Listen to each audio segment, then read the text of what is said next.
Since we had this come up a couple of times this week, I wanted to go through the basic troubleshooting for bike doesn't start.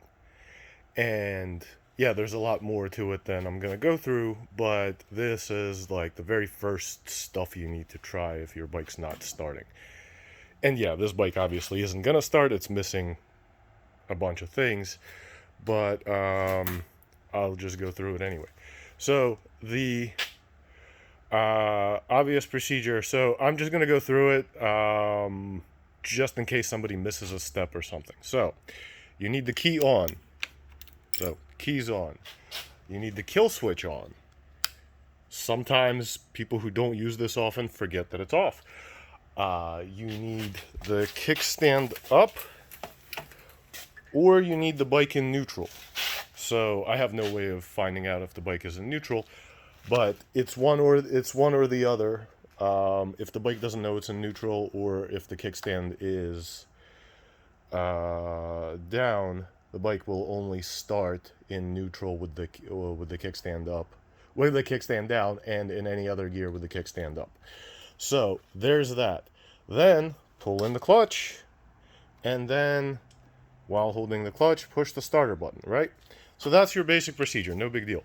Now, some things that can go wrong and how to test them. So if you have aftermarket levers, or the clutch switch is broken or something, or it just popped out, this little connector coming off the control pod and plugging into the clutch switch, that tells the bike that the clutch is in. So if you need to test if it's the switch or just fool it into working, grab a couple of strip wires, put them in there, one in each hole, and make a loop. So you're basically jumping across these. If you have nothing, if you're stuck on the side of the road, you can use a key ring. You can ask a convenience store for a paper clip, or anything else to get that jumped. So hey, okay, great. So the clutch is in, air quotes, but the bike's still not starting. Okay, let's see if the kickstand is the culprit. So to get to the kickstand, usually you would need to lift the tank. Obviously I don't have a tank here, but this green connector, if you disconnect it, and this is really hard to do one-handed. I've never really planned to do this one-handed. Alright, so you disconnect it, and on the harness side, get those two pins looped around. One way to do that, if you have nothing and you're just trying to get going and don't really care about costing yourself like literally $2 later, you can just cut these and loop them around on themselves, twist them together. This is just a kickstand switch. They're dollars. So that's something to try. Now, okay, so now the kickstand is up, air quotes, the clutch is in, air quotes, and the bike's still, you hit the starter, you get nothing. I mean, obviously, I'm assuming it lights up and all that. If you don't get any light when you turn the switch, you either have a dead battery, or you have like possibly the green connector that lives in there disconnected or melted, or something like that.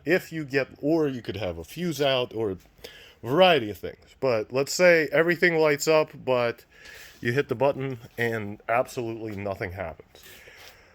So, with the clutch and the kickstand bypassed, there's still a few more things that could be culprits. It could be the tip-over sensor over here. That would prevent you from starting. On a second gen, which has tip-over sensors, that would actually throw a code, so you'd have a FI on the screen. On first gens, they don't have tip-over sensors, but they also don't have codes. So could be that. Could be the main 30 amp fuse on the starter solenoid. So this one. However, if that were the case, you wouldn't have light, because that basically turns on the entire bike. assuming you know the battery's good, assuming you know all the switches are on and bypassed, if you push the button and get a click, and all you get is a click, nothing else, then if you're feeling adventurous, you could grab a screwdriver, make sure you're in a pretty fireproof area because sparks will fly, and you could try hitting a screwdriver across the starter solenoid leads. That would look something like this. Many sparks happen. Don't do that with a screwdriver you like, because you will be welding it on.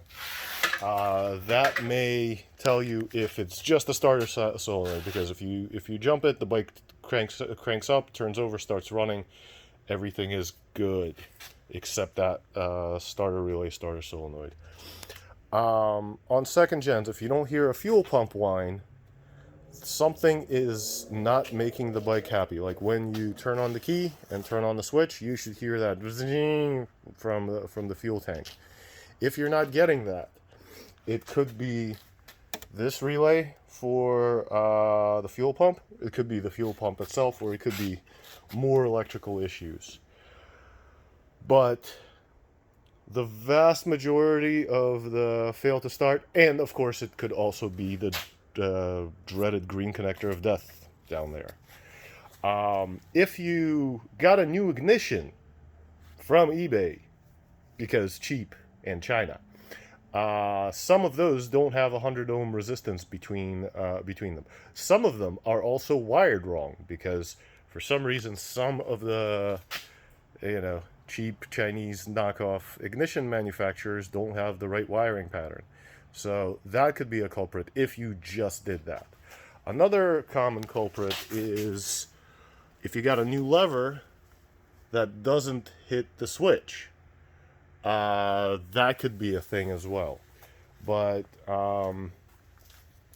if yesterday it ran, you didn't change anything, it's probably either one of the sensors dying or something along those lines.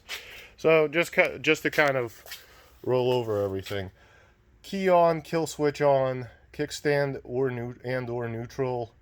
That can be something that you bypass. Clutch in, that could be something you bypass. Start button, those will usually get the bike started.